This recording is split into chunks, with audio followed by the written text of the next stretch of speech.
Hello, hello. Welcome to the room, family. I need to stop singing on here, y'all, because I'm just going to be so upset that everybody keeps hearing my little raspiness that I'm not trying to give to the world.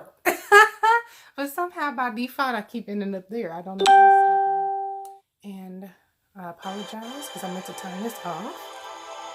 Hold on, sorry. I'm not sure what's happening.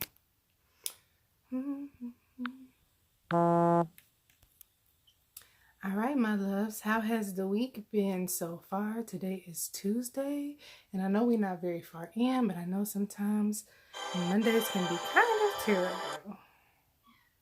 Let's see. All right, let's get our Instagram people going on here. All right.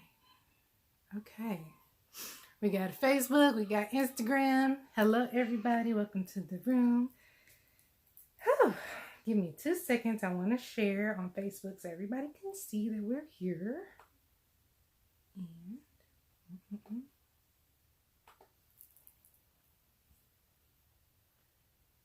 Alright. You know what? Every time I tell y'all the same thing. Every time I don't ever know what's happening over here when I get on the computer on the Facebook. Let me see if it's in my notifications. So today we are going to actually listen, excuse me, to the whole episode. Okay, here we go. All right, today we're going to listen to the whole episode on Netflix because I think it is very beneficial to listen to the whole thing, and he explains a really good part that kind of talks about what I wanted to talk about today. So we're going to use the resources that we have. Instead of me having to do everything, we're going to use resources.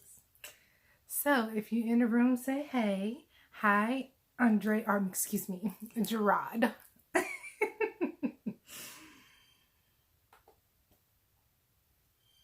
right, so today's topic that I wanted to kind of discuss briefly is about getting in the way of growth. And I guess not even in the way of growth necessarily, but kind of even more specifically getting in the way of like learning new things and like exercising the fluid kind of part of your mind, right? And so it came to me that we should talk about that because I have personally been let me not say that. I've been personally challenging myself to do that. So I'd say it's probably been, a few weeks, maybe even about a month that I was like, you know what I'm going to do? I'm going to learn how to do the stock market, and I'm going to learn about crypto.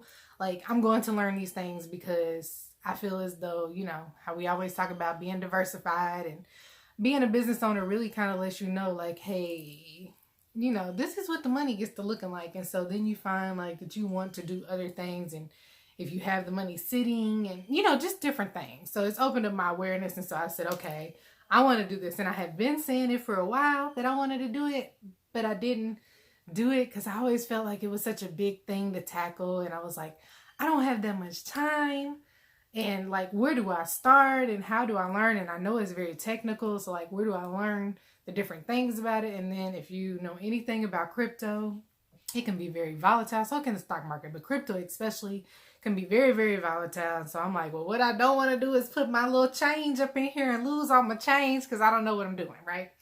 So because I like kind of put that energy out into the universe that I had been looking, you know, of course, I took some active action and went and like joined some groups, some Facebook groups, and kind of looked up some different things and downloaded a few apps, even though I didn't use them right away, but I downloaded a few apps. So just different stuff like that. And I actually had I was in the middle of working. And I mean to tell you, I was working. Like sometimes I get in the zone of working where it's like, I don't see or hear anything else. It's just straight work all day. I might forget to eat. I won't forget to go to the bathroom. But like, you know, I might forget to eat and I look up and I'm like, oh my God, it's 9 p.m. and I had been working since the time I got up. And so like just this one day I'm in one of those zones and something hit me and I was like, just take a break. So I took a break and I got on Facebook, and I kid you not, like the second or third post that I saw was of a person who's in one of the stock groups, and he was like, hey, I'm looking for some people to teach crypto to. And I was like, oh, this is perfect because this is what I've been needing. And I didn't necessarily want to do crypto first, but I was like, I've been needing somebody to teach me the in and outs. And I do know, I didn't at that time know enough to know that, you know, when you're trading in markets and, you know, those things are based upon like people's sociology and psychology, right? And then it's also based upon like actual market data and things of that nature. So when you learn one, you can usually, it's kind of like learning Spanish and then learning French, right? You can like usually take one of the things and kind of, you know, take the bulk of it and move it over into other, you know, different areas and then tweak things, right? So I'm like, okay, if we do the crypto first, that'll be okay with me. We'll figure it out. So I was kind of like all gung-ho, right? I done told my mom, I done figured out my budget. Excuse me. And then guess what happened? Yeah, it didn't happen, right? So I'm like, okay, I wasn't really discouraged because that's not, you know, being an entrepreneur, you really have to have a thick skin and you have to have a lot of resiliency. So I didn't get discouraged, but I was kind of like, dun. Like, I wish that could have happened so that I could get it going, but apparently it wasn't my time.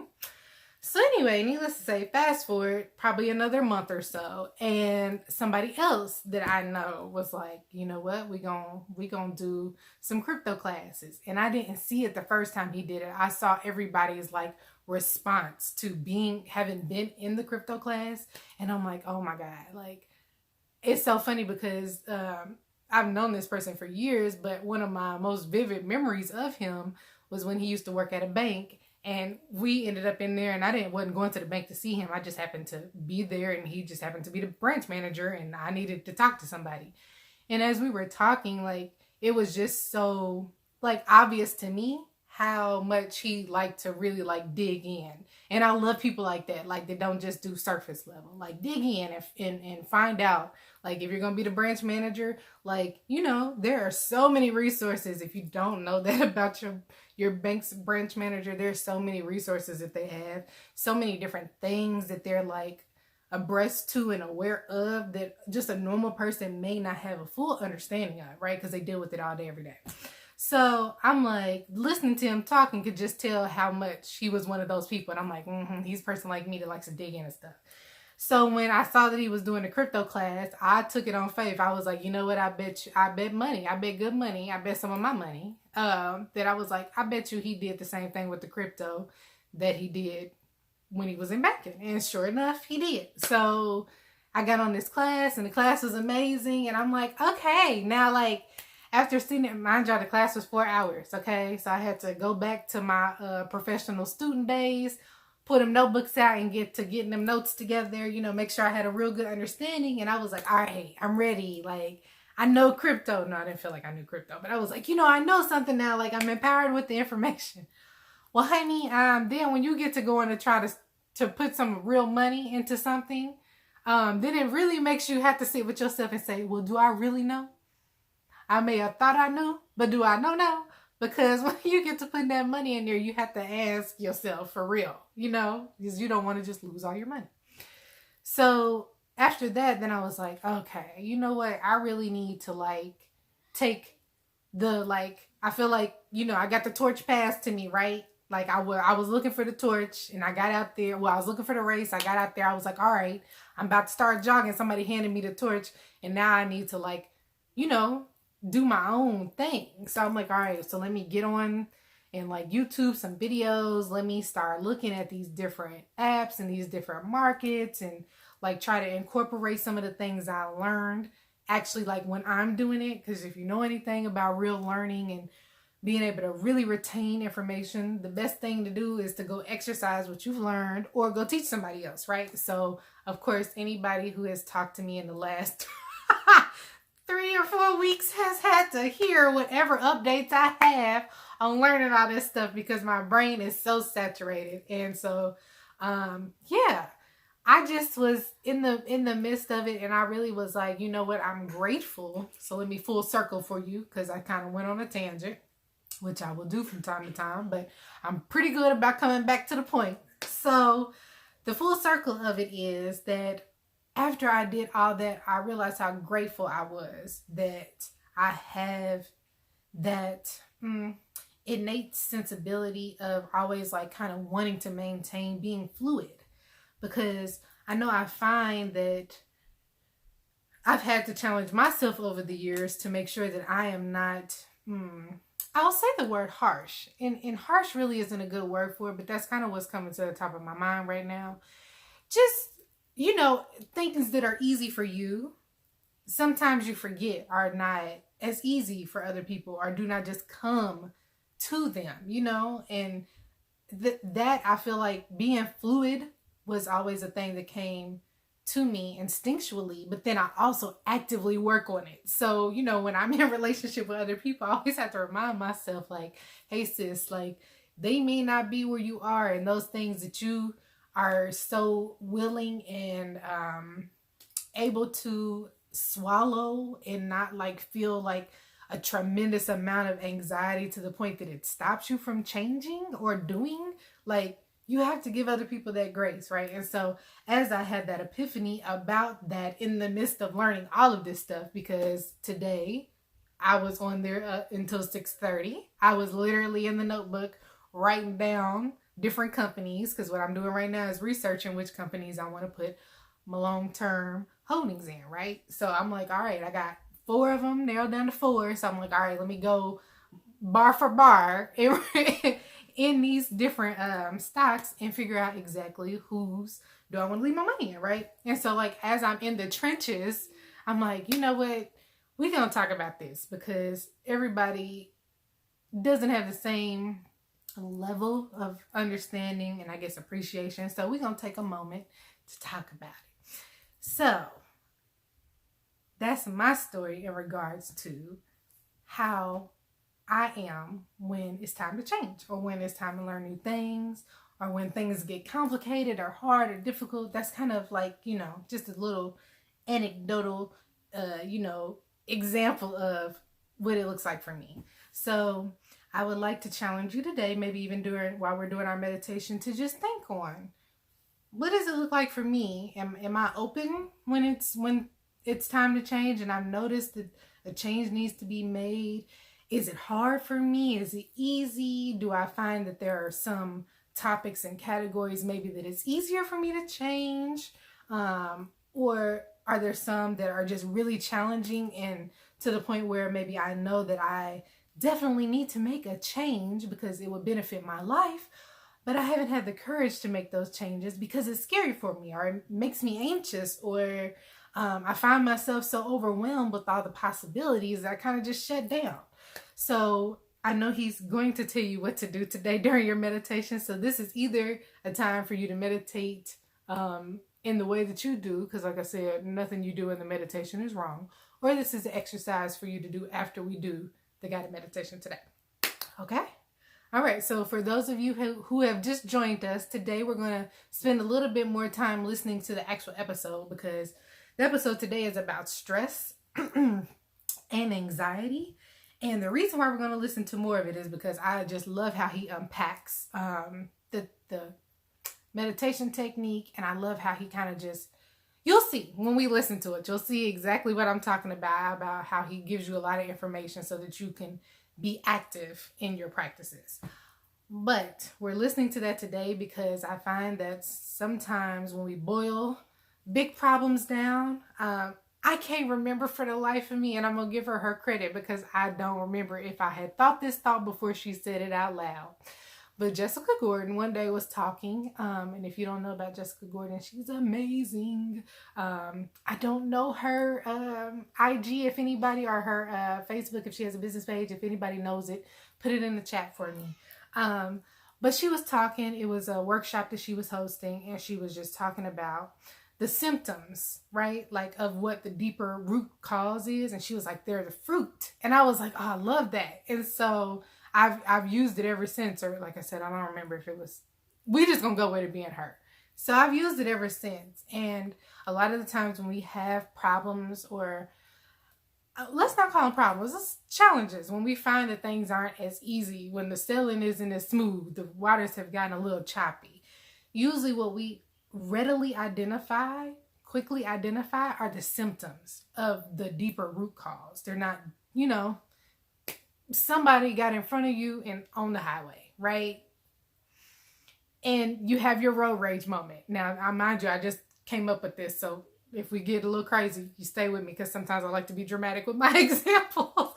But if you have road rage on the highway, if you really kind of super duper deep down unpack that, you might realize that it really wasn't like you think you're angry, but maybe you felt like you weren't safe, right? Because maybe the person got in front of you. And I know for me, that's usually when my road rage comes out, is when somebody does something that makes me feel like I'm about to die. Like you stupid, and you done came over here in my lane, and now I'm about to die, so I'm angry, right?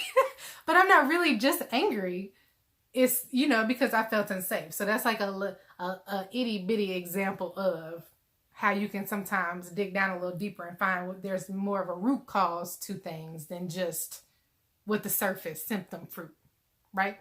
So I find a lot of times when we have these barriers, I like to call them barriers to entry, when we have these hurdles or mountains that we have to climb in order for us to make these changes, or even just to get to a different plane. Because sometimes when we make changes, they aren't always about going up, down, forward, or backwards. Sometimes it's a lateral change. Sometimes we just need to move our position. Let me not say sometimes. A lot of times we just need to move our position. Perspective is everything, right? And so in those times, what do you find are the challenges, right? Like, what keys do you need to unlock the door? And a lot of times when we boil down those symptoms, we find that the root cause of it is root cause of it is anxiety and stress, right? And so that's why I picked today's meditation, even though we talked about, the whole theme of today was going to be for us to talk about starting new things and, challenging yourself to keep growing and learning. Today, we're going to talk about stress and anxiety so that you can get out of your own way, right? Because it's hard enough. Sorry, IG, I'm not sure what it paused. It's hard enough to be able to identify the problem. We've all been there before where we had these epiphanies and we're like, oh my God, had I known that I was doing that 10 years ago, I'd probably be in a different place. I could tell y'all whole stories about how I went to college for way too long because I didn't know no better. I wouldn't admit something to myself, right? And so sometimes we could look back, hindsight is 20/20, and we could look back and say, had I known. But sometimes the thing that we need to know is that stress and anxiety is getting in our way of being able to see what we really want to do and the steps that we need to order. So I said all that. Now we're going to have the conversation that we have every session. Get comfortable.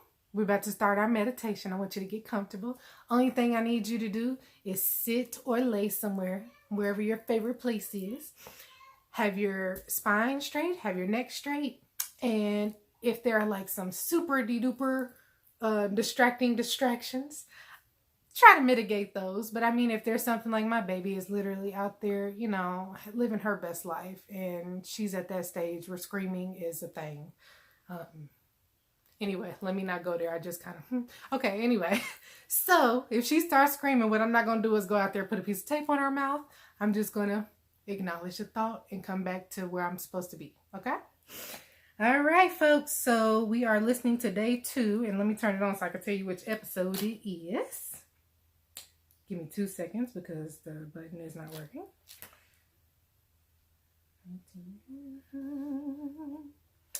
All right, so today's episode on Netflix's Headspace, A Guide to Meditation, we are going to listen to episode 4. Title of it is How to Deal with Stress.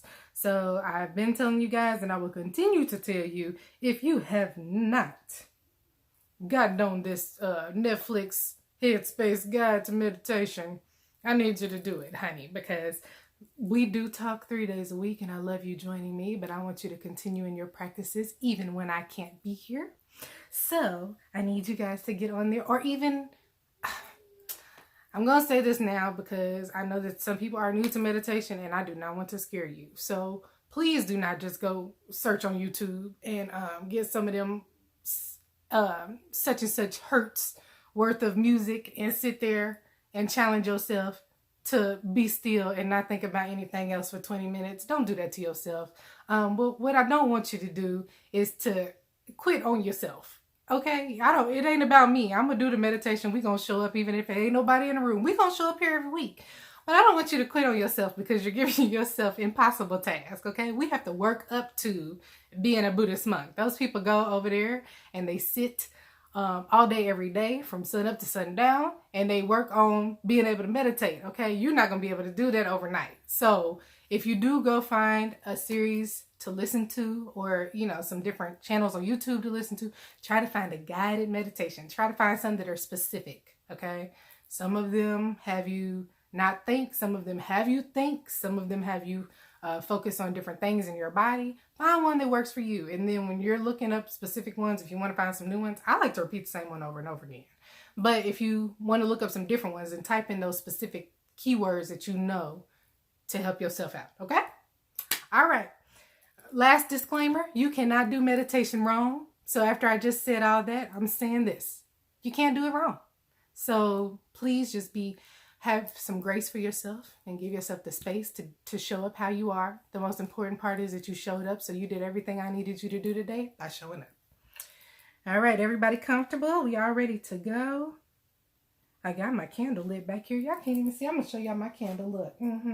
Because we get our whole, I was thinking about tea. I'm going to need to give me a cup of tea next time. Get my whole aesthetic going, because that's how you have to work on the social media. You can't just, that's another topic for another day. All right, loves, we're going to start. So here we go. Hold on, it's probably not at the right spot. It is not. For the next episode. All right. Rated. About feeling. Okay, hold on 2 seconds. Let me get the volume turned up. What do you tend to do when you get overwhelmed? What do you do when your mind is spinning out of control? Do you ever find yourself feeling frustrated about feeling frustrated, or anxious about feeling anxious?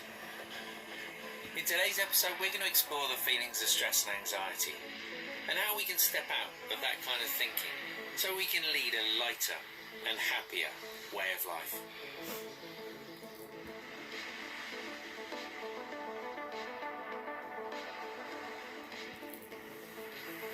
Hi, I'm Andy, and welcome to Headspace Guide to Meditation. So I don't know if you've ever noticed just how much stress comes from our own thinking. I'm always reminded of this when I think back to my time early on living in the monastery, and one particular situation. I found myself sitting down for lunch one day. It's summer, it's outside. It's really hot, and you only get 2 meals a day in the monastery, and there's not a lot of variety, as you can imagine. So food actually becomes quite a big thing. So when I looked over and saw them handing out ice cream instead of the usual curried vegetables, I got really excited. I didn't even see that happening in my mind, actually. I was so excited I got completely carried away with it. What I didn't realise was that the person handing out the ice cream was being followed by somebody else who was handing out the usual rice and curried vegetables. And the ice cream was being pushed to the middle of the table, making it very clear that the curry and the rice was to be eaten before the ice cream. Now, in this particular monastery, you had to take about an hour to eat the food, so you're eating incredibly slowly. And obviously that meant that the ice cream was just going to sit there. So in my mind, I went from a place of real, genuine excitement, I hadn't seen ice cream for a long time, to feeling a little bit confused, a little bit frustrated, and quite anxious as I sat and watched the ice cream melt in the summer sunshine, until eventually there was just a feeling of ill will in my mind, where I really kind of just resented the whole situation. Big man. All I could think about was the story in my mind of the ice cream that could have been. I eventually came to a place of acceptance and realization that I was never going to get to the ice cream anyway. You can look at the story and say, well, that's fine. It's just ice cream. But you could replace the ice cream in that story with anything. Very often, the stress comes from inside. It's the way that we approach life. It's the way that we're thinking about the mind, the way that we're working with the mind. And if we can begin to work with the mind in a different way, changing our perspective of the thoughts and feelings that arise in our mind, there is the very real possibility that we can change Not only the way that we feel internally, but the way we show up in life for others as well.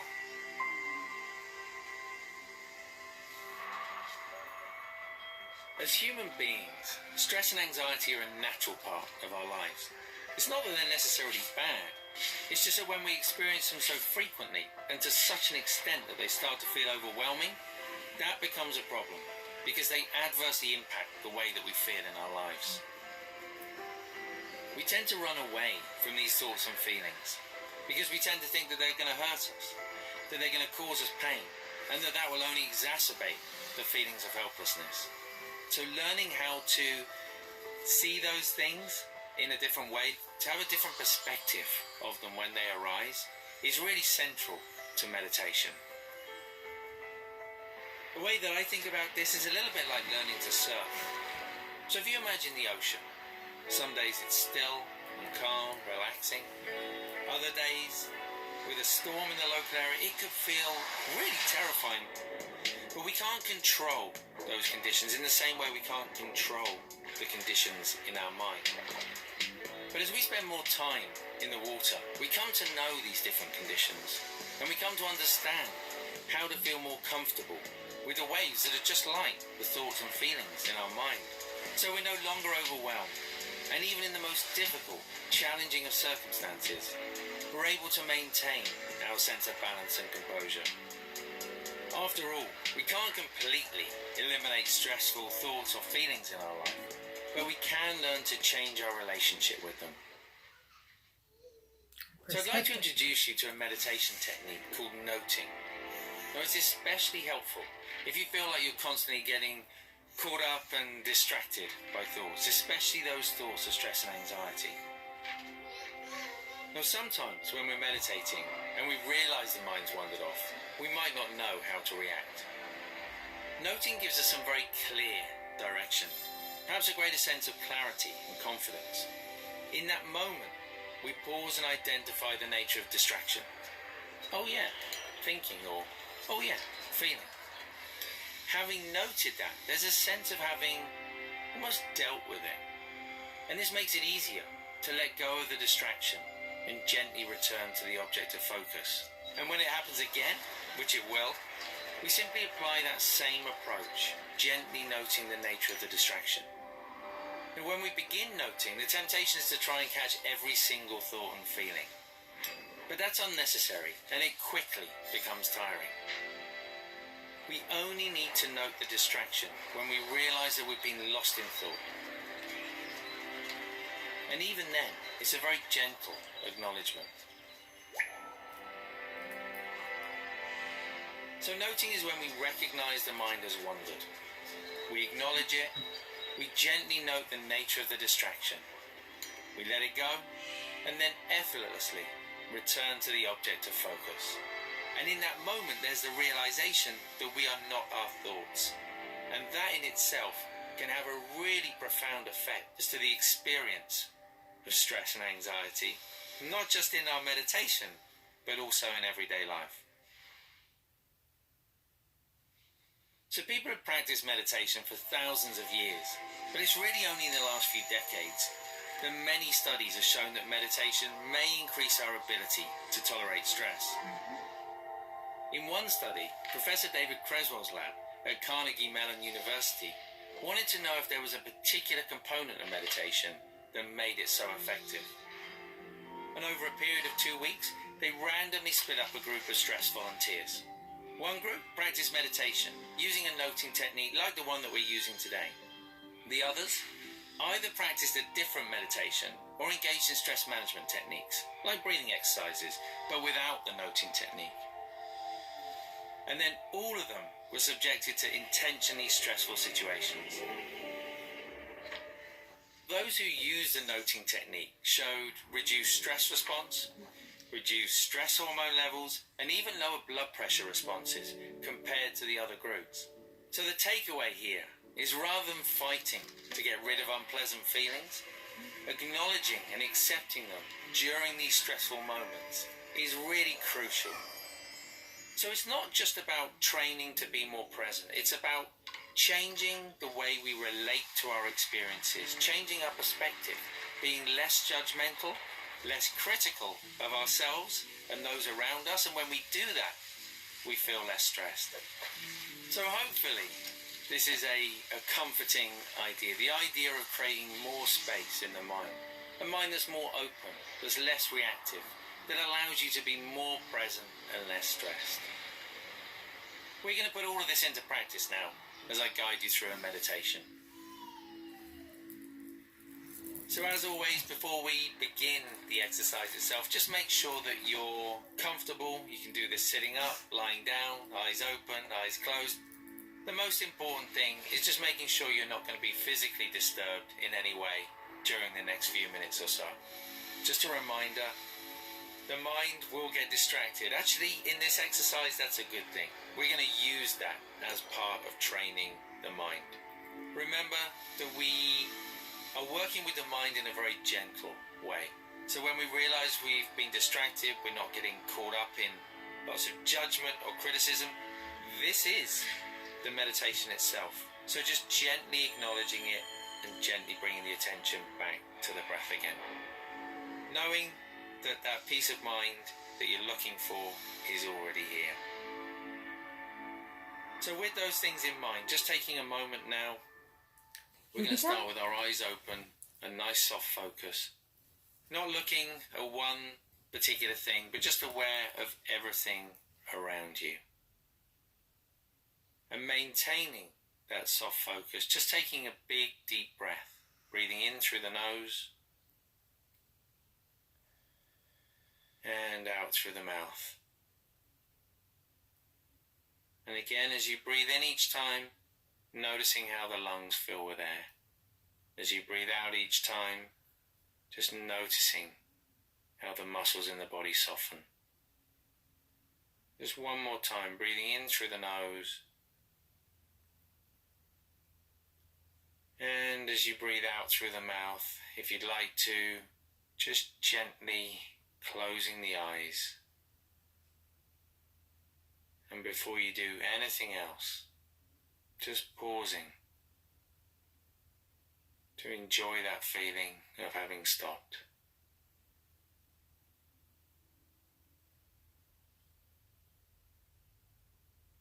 And just feeling the weight of the body pressed down. Just slowly becoming more aware of the space around you. It might be sounds. Noticing any resistance to those sounds, just allowing thoughts to come and go, sounds to come and go, just letting go of any resistance.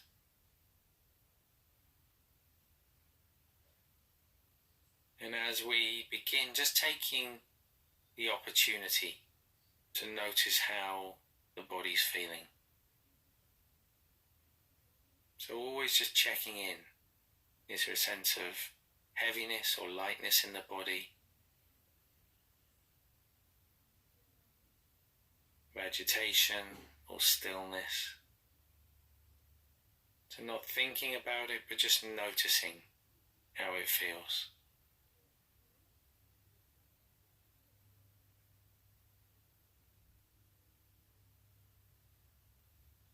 And perhaps just beginning to notice that movement of breath in the body. So that rising and falling sensation. So to begin with, just very general, where in the body do you feel that movement? Could be in the chest, the shoulders, the diaphragm, the stomach. No need to breathe in any special way at all.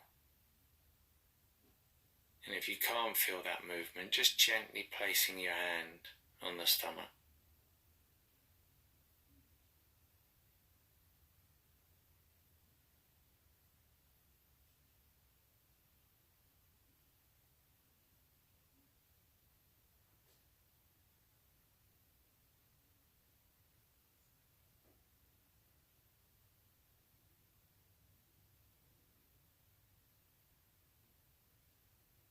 So just settling the attention on that movement of breath.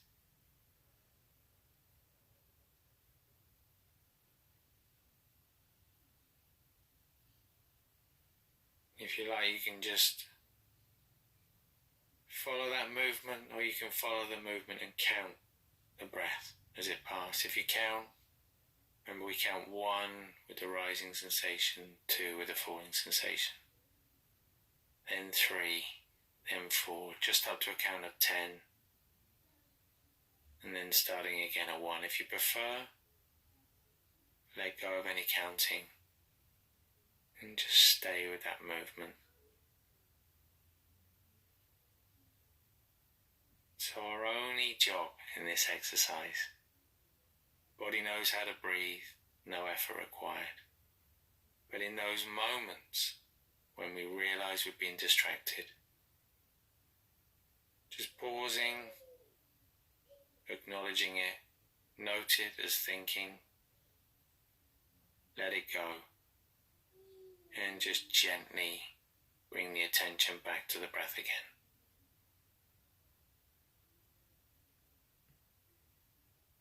Just try that on your own now.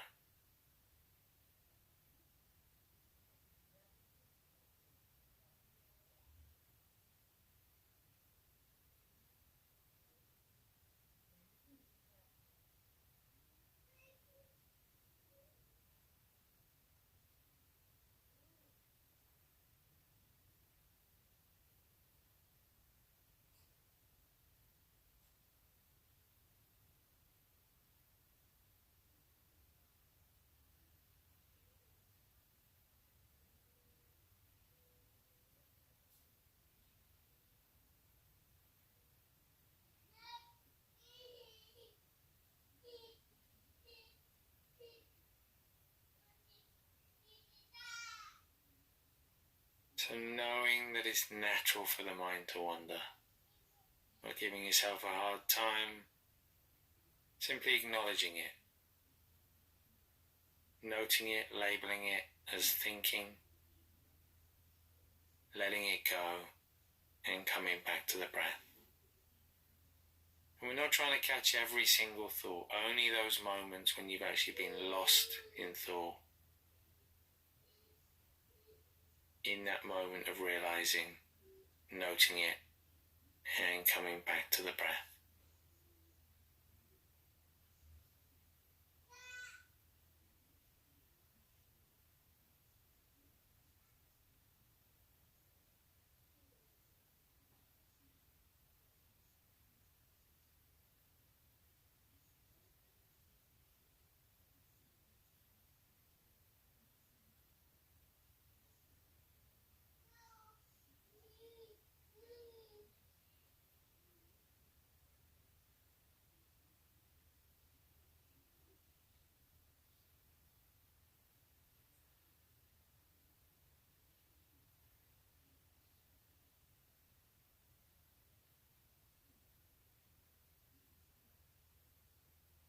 And then just for a moment now, I'd like you to let go of any focus, even any focus on the breath. For a few seconds, let your mind do whatever it wants to do. If it wants to wander, now you can let it wander.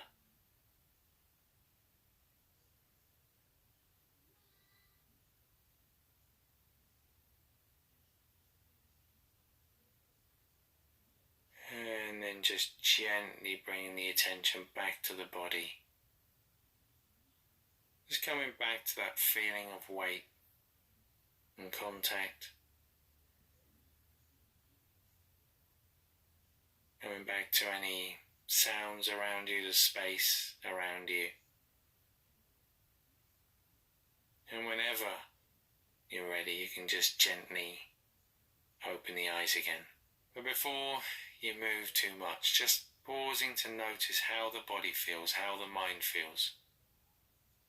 So important to recognize how it feels, so we are that much more likely to come back and do this again. In your mind, just putting in the intention to carry this idea with you into your everyday life. Not just the idea, but the feeling, that quality of ease. into your everyday life. And knowing that this noting technique is not something that we only do during meditation. You can also do it in everyday life. So when you feel like the mind is starting to speed up, when you feel emotions are starting to build up, just pausing, noting them, acknowledging them, letting them go, and then coming back to whatever you're doing at the time. So hopefully you feel a little bit lighter after that exercise today, and hopefully you now have a new way of thinking and working with stress and anxiety in your life. Please do join me for the next... All right, how's everybody feeling? I get all kind of tingly. It's tingly today. I mean, I asked, to think about how did you feel. It's like, ooh, feel it. Feel the vibes. So, like I said earlier